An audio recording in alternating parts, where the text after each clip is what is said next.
European leaders have wrapped up a two-day summit in Brussels. The focus there largely on the pandemic, but also on climate change. And on the pandemic, some good news there announced from the European Union. The European Commission President Ursula von der Leyen saying the EU is on track to vaccinate 70% of its populations by the end of July. Ursula von der Leyen also saying the COVID travel pass will be ready for travel within the EU by June the 1st. That's in just a week's time. Well, let's talk about the wrapping up of that EU summit with Phil Turle from our Foreign Affairs desk. Philip, you were listening to a little bit of what Ursula von der Leyen had to say. She made some points about climate change that I know you want to highlight. Yeah, well, two big topics there in this press conference that is taking place right now. First one being climate change. Well, she's basically saying that the EU is on target for reducing 55% of greenhouse gases by 2030, which is what their original target was. So that is good news. She said that there were discussions taking place right now, which are going to be ahead of the next meeting of the EU Council, and they were going to propose a 12-point package, which was going to help all countries across the EU. And in theory, even the countries which, for example, Poland and Hungary and some of the Eastern European nations, which are a little bit more less enthusiastic about cutting their greenhouse gas emissions, appear to be on board with this. She said that there had been a unanimous agreement as far as that was concerned. There was a drive for a green initiative, for green growth and green jobs, and that the funding was there to make all of this work. So pretty positive information coming out from Ursula von der Leyen as far as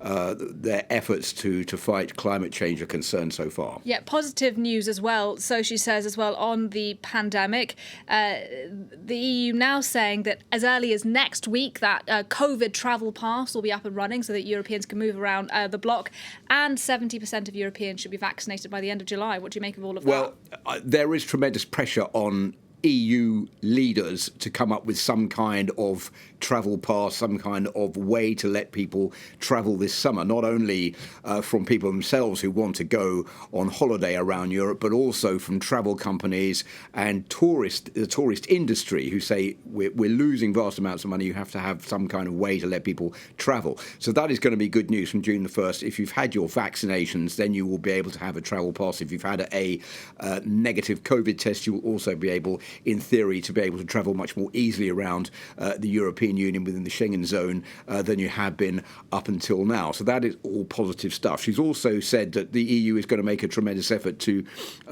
increase the amount of doses of COVID-19 vaccines that are then going to be passed on to other countries, notably in the developing world in Africa, because there have been many complaints about the fact that it's the richest nations that are getting the most vaccines and the developing world is not getting enough in the form of vaccinations, and therefore the EU wants to make a big effort to make sure that as many vaccines can be passed over to countries in the developing world as possible. 1.3 billion doses at non-profit cost for 2021, and many of those for low-income countries, was the news given by Ursula von der Leyen there, the EU Commission President. Now, this was day 2 of the European Union summit. Yesterday, the European Union was focusing on what's been happening in Belarus. They took some pretty swift action on all of that, didn't they, imposing some sanctions. What do you make of how the EU has responded to that affair? Well, I think there's a two-pronged attack here. The first one is obviously to complain to the authorities in Belarus as a united bloc, which I think Belarus was not banking on originally, thinking there would be a split within the EU over support and not support for what they were doing. But it appears all the EU nations as one, all 27, have complained about the downing of this airliner and the fact that this young man on board has been taken out of that airliner and into custody for being in offence of creating protests against President Lukashenko.